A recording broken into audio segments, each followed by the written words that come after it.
The glass doors of La Bellevue swung open, letting in a gust of crisp evening air. The restaurant, a beacon of elegance in the heart of the city, glowed under the warm golden light of its crystal chandeliers. Inside, impeccably dressed guests sipped on fine wine, their conversations humming softly against the backdrop of gentle classical music. The aroma of freshly seared steak, truffle-infused pasta, and aged wine filled the air, creating an atmosphere of pure indulgence. Amidst the polished marble floors and the gentle clinking of silverware, a lone figure stepped inside, a boy, young and small, barely in his teens. He was out of place, a stark contrast to the wealthy patrons who frequented La Bellevue. Leo Sullivan, just 14 years old, took a deep breath as he stood near the entrance. His uniform, a simple button-down shirt tucked into a pair of slightly faded khaki pants, looked neat but lacked the luxury of the tailored suits surrounding him. On his feet were an old pair of sneakers, the soles worn from countless steps, the laces slightly frayed. His presence did not go unnoticed. A few guests glanced at him briefly before returning to their conversations, dismissing him as an errand boy or a student who had wandered into the wrong place.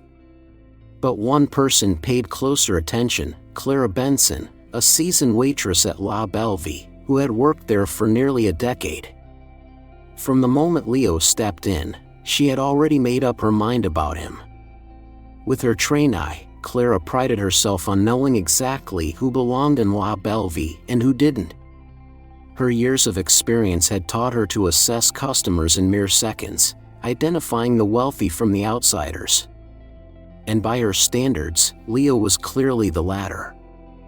Her eyes swept over his attire, the lack of a designer label, the scuffed sneakers, the absence of any expensive accessories.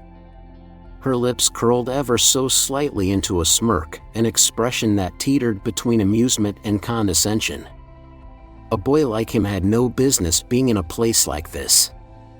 Brushing an imaginary speck of dust off her crisp white apron, Clara took a few confident steps forward, her heels clicking against the marble floor.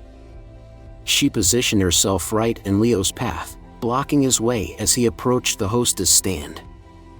Her voice, while technically polite, carried an unmistakable edge of skepticism. "Are you lost, kid?" she asked, her gaze scrutinizing him. "Or do you have enough money to eat here?" Her words were loud enough for a few nearby diners to hear. Some turned their heads slightly, intrigued by the exchange, while others smirked, seemingly entertained. Leo, however, remained unshaken. He met Clara's gaze with quiet confidence, his deep brown eyes steady, unwavering. He wasn't flustered, nor did he lower his head in embarrassment. Instead, he spoke in a calm, clear voice. "I'd like to make a reservation," he said simply. And with that, the evening at La Bellevue took an unexpected turn, one that no one in the restaurant, especially Clara, could have foreseen. Clara Benson had spent nearly a decade working at La Bellevue, and in that time, she had developed an instinct, an ability to judge a customer the moment they stepped through the door. It wasn't something she thought of as discrimination. To her, it was simply experience, a skill honed over the years. She could spot the regulars, the first-timers, the elite, and, most importantly, those who didn't belong. And in her eyes, Leo Sullivan didn't belong. She had seen plenty of people like him before, or so she thought. A kid, dressed in an ordinary school uniform, shoes worn at the edges, standing there with no sign of wealth or sophistication. He wasn't draped in designer labels, wasn't accompanied by an adult who looked like they could afford a $200 steak. Clara had dealt with her fair share of lost tourists, curious window shoppers, and even the occasional troublemaker looking to test the limits of La Bellevue's exclusivity. She wasn't about to waste her time. With an exaggerated sigh, she leaned against the hostess stand and folded her arms, making no effort to check the reservation book. Her eyes flickered to the elegant dining room behind her, where guests in tailored suits and evening gowns enjoyed their meals under the glow of crystal chandeliers.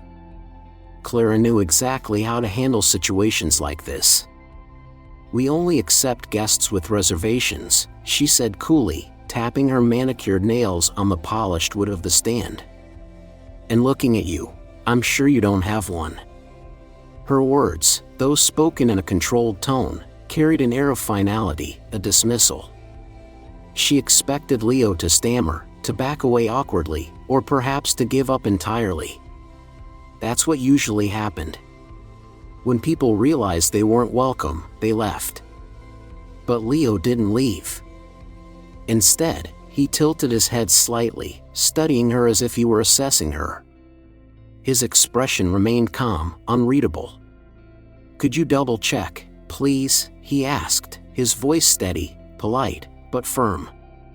Clara's jaw tightened. This kid wasn't playing by the usual rules. He wasn't flustered, wasn't shrinking under the weight of her scrutiny. She felt a flicker of irritation. Still, she put on a show, pressing a few buttons on the touch screen in front of her. Of course, she wasn't really searching for his name, she was stalling, making a point. After a few seconds, she let out a theatrical sigh, shaking her head as if in regret. "No reservation under your name," she announced, her lips curling into a smug smile. "Sorry, but La Bellevue is very busy tonight. If you don't have a reservation, you might want to try somewhere more suitable." The implication was clear. Leo remained composed. He didn't react with frustration or embarrassment, which unsettled Clara more than she cared to admit. She had expected some kind of visible defeat, a lowered gaze, a nervous shuffle, but there was none. Instead, he asked a simple question. "What about those empty tables?" Clara stiffened. She hadn't expected that. Her eyes flickered to a row of empty tables in the center of the dining room, tables usually reserved for important guests. For the first time that evening, she felt a twinge of uncertainty.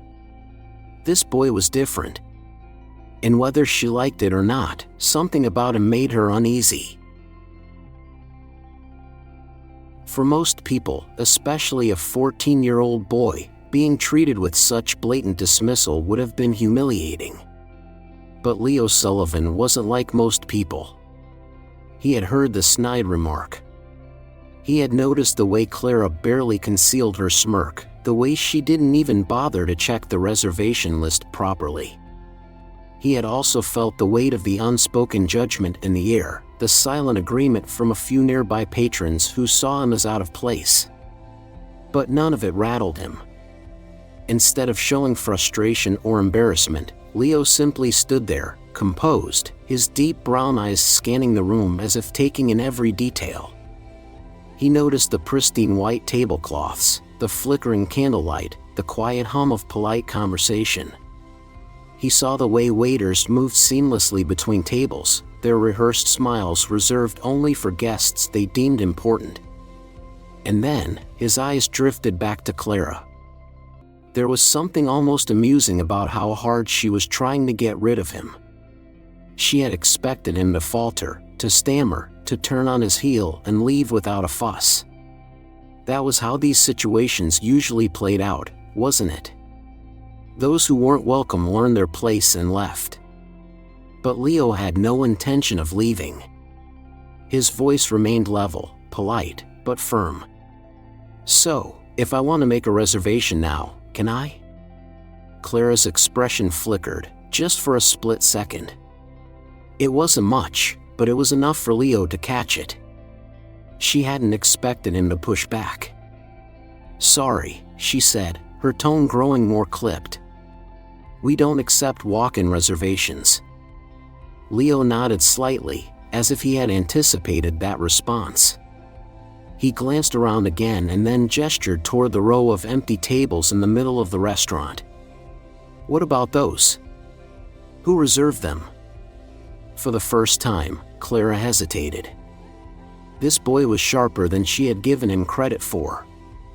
He wasn't loud, wasn't demanding, wasn't causing a scene, but he was asking the right questions. And that made her uncomfortable. Her lips pressed together, and her posture stiffened ever so slightly. She had already decided that Leo didn't belong here, and now, she was beginning to feel like he was challenging that decision. But before she could come up with an excuse, she did what she had always done in situations like this. She resorted to tactics she had used for years. She straightened up, turned on her heel, and began walking, making it clear that Leo would have to follow if he wanted to be seated. But she didn't lead him toward the elegant center tables under the warm glow of chandeliers. Instead, she guided him toward the back of the restaurant, where the lighting was dimmer, the atmosphere less inviting. Leo followed without hesitation, without protest. He had already figured out what she was doing. But what Clara hadn't figured out yet was that this boy wasn't here by accident. And before the night was over, everything she thought she knew about La Bellevue, its customers, and the rules of privilege would be turned upside down. From his usual spot near the grand fireplace, Lucas Harrison observed the scene unfolding near the restaurant entrance. At 73, Lucas had spent a lifetime in high-end establishments like La Bellevue. He had built a successful career in finance, attended more charity galas than he could count, and had seen his fair share of people who thought wealth determined a person's worth. But tonight, something felt off. At first, he hadn't paid much attention. The boy, Leo, as he would later learn, had walked in quietly, looking completely out of place among the restaurant's well-dressed patrons. Lucas had seen plenty of young people like him get turned away before. It wasn't unusual. Yet, as he watched Clara Benson, the longtime waitress, interact with the boy, something in her demeanor caught his attention. He had known Clara for years. She was efficient, professional, but she also had a way of deciding, almost instantly, who deserved good service and who didn't. Her stance, her smirk, the dismissive tone in her voice, it was all too familiar. Lucas had seen this kind of behavior before. It wasn't just about restaurant etiquette. It was about power, about making sure the right people knew they belonged while subtly pushing others out. He set his wine glass down, his sharp blue eyes narrowing slightly as he took in the exchange. The boy had asked a simple question: if there were empty tables, why couldn't he be seated? And Clara, instead of offering a valid reason, had done what people like her often did: she avoided the question entirely. She turned and led him toward the back of the restaurant, the place where less important guests were seated. Lucas exhaled slowly, watching Leo follow without hesitation. Most people wouldn't have noticed. They were too busy enjoying their filet mignon, too comfortable in their own bubbles to recognize the quiet injustice taking place. But Lucas had been around long enough to understand exactly what was happening. This wasn't about reservations. It wasn't about following policy. It was about keeping people in their place. Lucas glanced around, wondering if anyone else had caught on. At a nearby table, a middle-aged couple whispered to each other, their eyes flickering toward the boy. A man near the bar frowned slightly, sensing something was wrong but choosing not to interfere. No one was willing to step in. Lucas sighed, pushing back his chair. In his younger days, he might have ignored it too, chalked it up to restaurant politics. But age had a way of making a man less tolerant of nonsense. He reached for his cane, not because he needed it, but because it gave him a sense of authority when he stood. Then, with the quiet confidence of a man who had nothing to prove, he walked toward the dimly lit table where Leo had just been seated. The boy had remained calm throughout it all. That, more than anything, intrigued Lucas. Maybe, just maybe, this night was about to get interesting. The atmosphere inside La Belle Vie was as refined as ever, soft laughter, the clinking of fine crystal, and the delicate hum of conversation. But at that moment, there was a subtle tension hanging in the air, at least for those who had noticed the quiet injustice taking place. Lucas Harrison had just settled across from Leo at the small, dimly lit table tucked near the back of the restaurant. He had been watching, waiting, and now, he was certain, this boy was no ordinary customer. There was something composed about him, something unsettling in the way he remained unaffected by Clara's condescension. And then, just as Lucas was about to say something, the front doors of La Belle Vie swung open. A crisp gust of night air swept into the restaurant as a tall, distinguished man stepped inside. The staff recognized him immediately, some straightened their postures, others exchanged nervous glances. Even guests familiar with the restaurant stole glances in his direction. Edward Sullivan had arrived. Dressed in a finely tailored black suit, his presence alone commanded respect. His silver Patek Philippe watch gleamed subtly under the warm glow of the chandeliers. Unlike most of the guests, who exuded wealth through extravagant accessories, Edward carried himself with the quiet confidence of a man who owned the room, because, quite literally, he did. The restaurant's general manager, a middle-aged man in a crisp uniform, nearly stumbled over himself to greet him. "Mr. Sullivan. We weren't expecting you tonight," he said with forced enthusiasm. Edward barely acknowledged the greeting. His sharp eyes scanned the room, assessing everything in a matter of seconds. Then, his gaze settled on something, or rather, someone. Leo. For the briefest moment, a flicker of something passed across Edward's face, recognition, understanding. But his expression remained unreadable as he took slow, deliberate steps toward the back of the restaurant. Ashley, who had been standing near the bar, froze. Her pulse quickened, her fingers tightening around the tray she was holding. Oh no! Realization hit her like a freight train. The boy.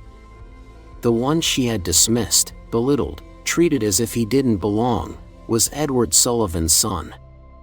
Her entire body tensed. A cold sweat formed at the base of her neck. She had spent years perfecting the art of catering to the elite, yet tonight, she had made a grave mistake. Edward reached the table where Leo sat, his face unreadable as he studied his son.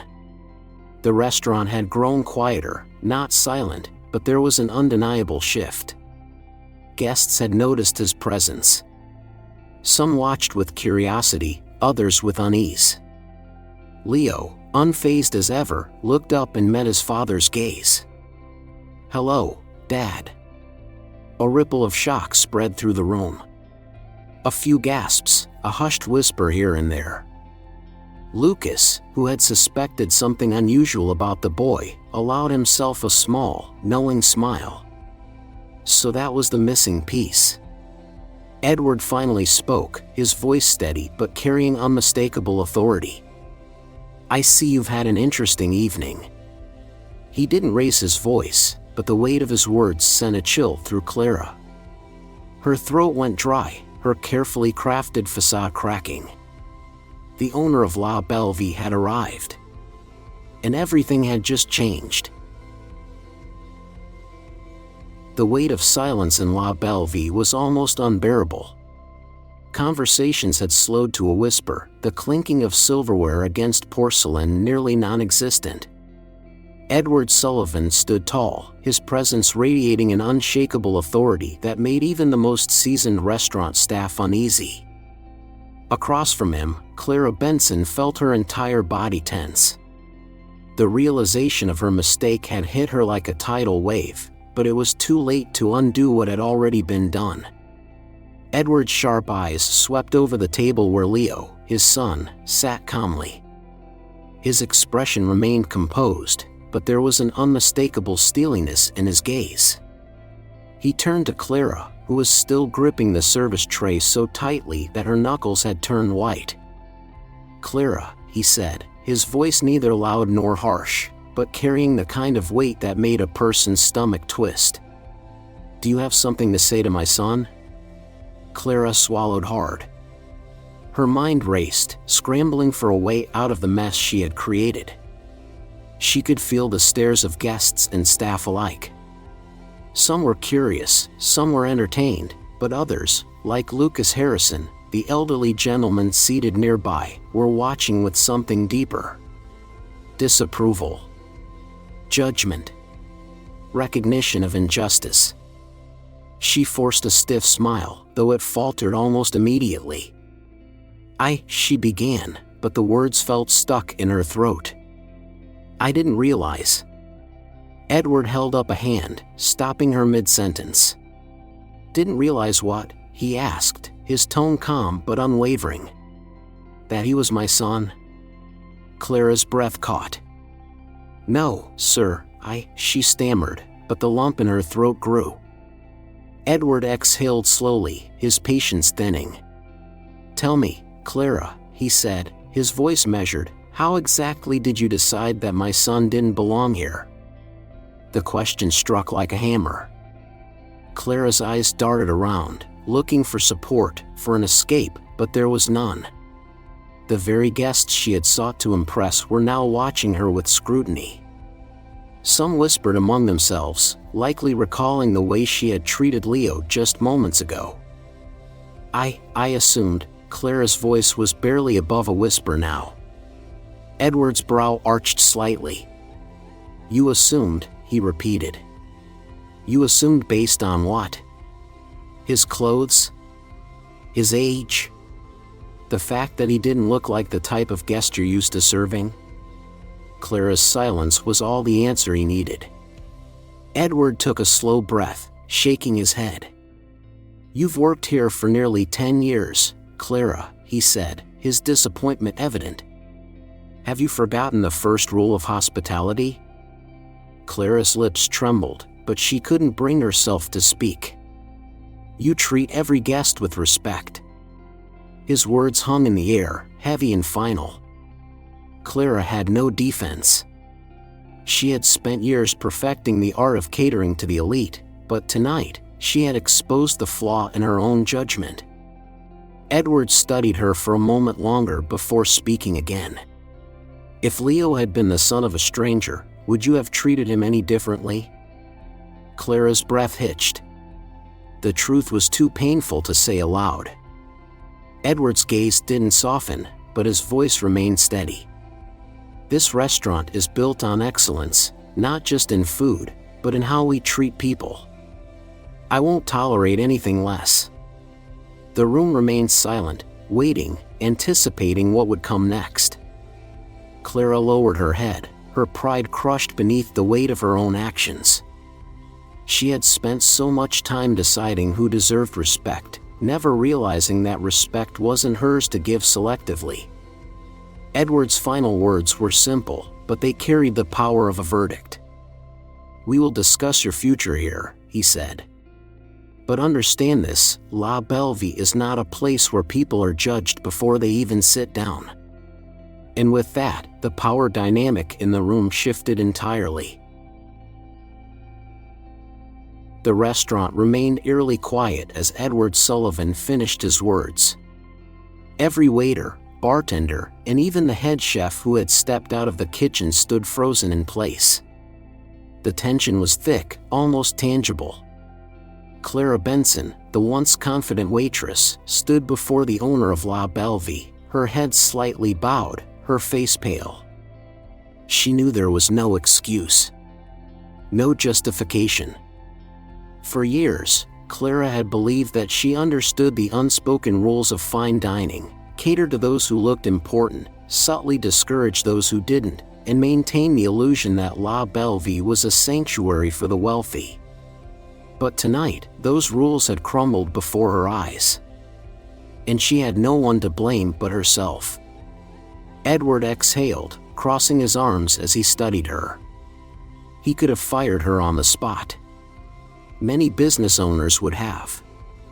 After all, she had mistreated not just a customer, but his son.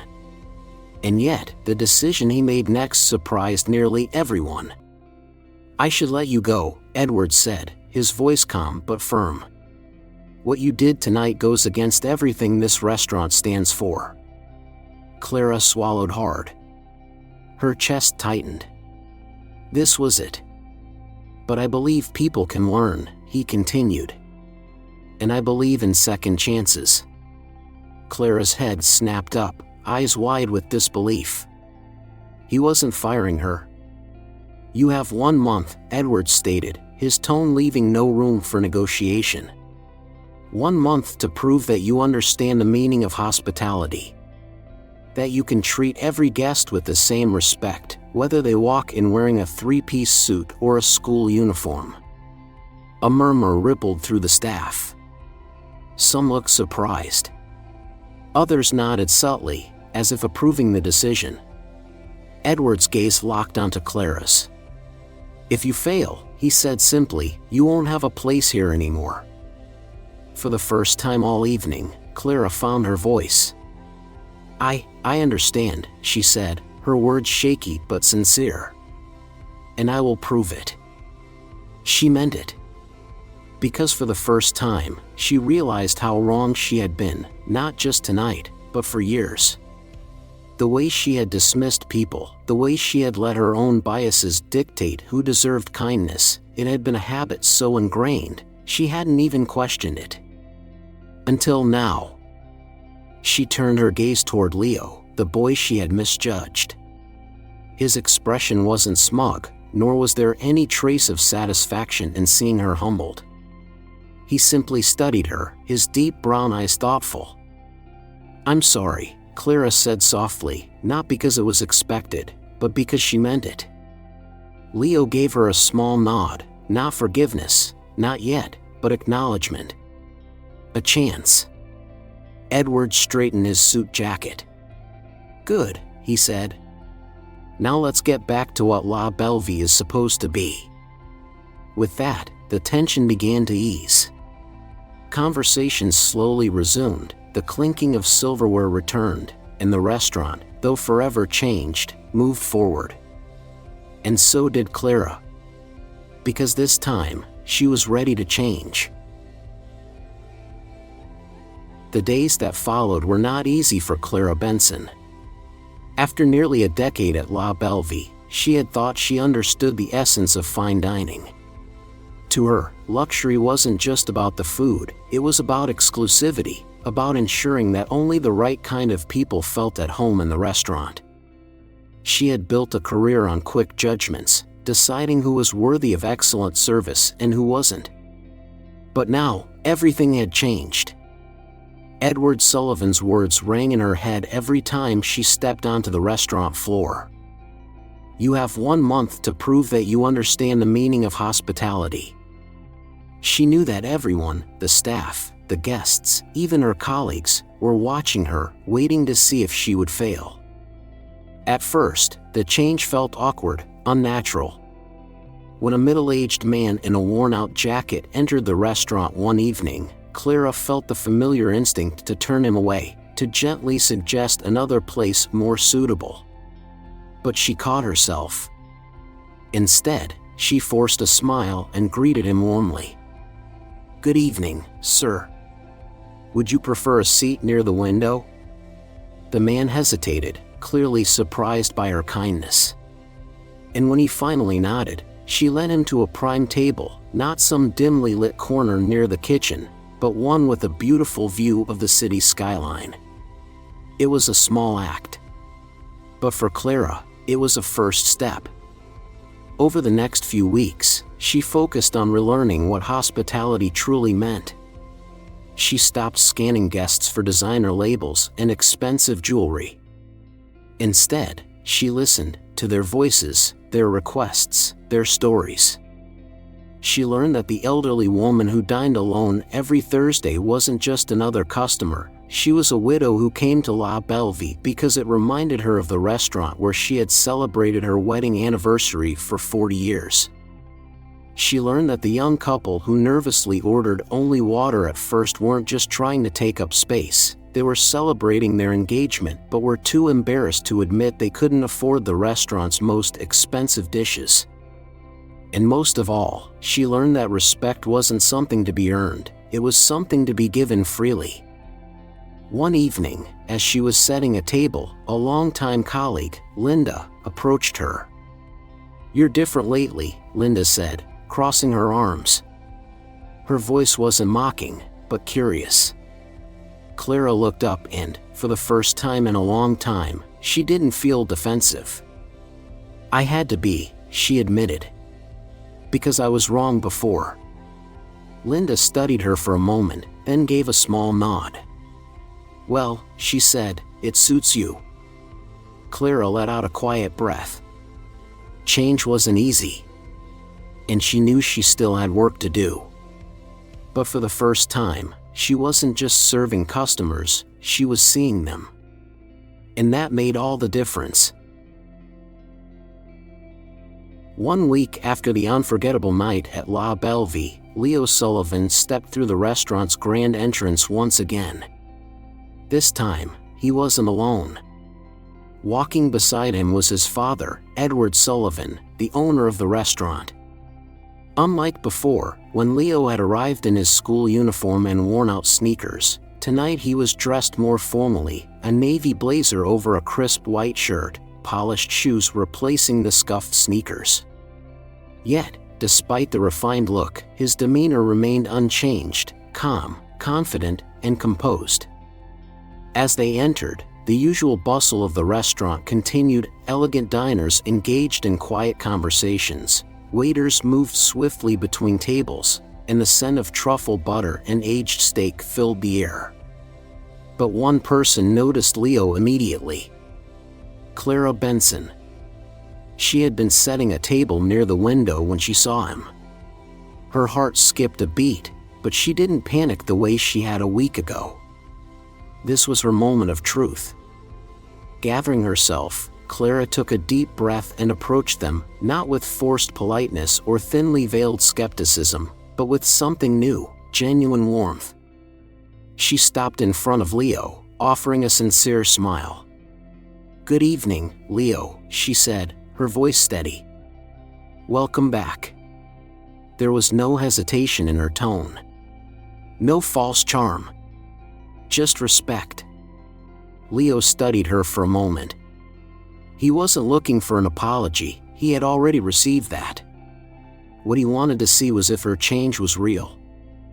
She didn't make him wait long to find out. "Would you like me to recommend our best dish tonight?" she asked, her hands folded neatly in front of her.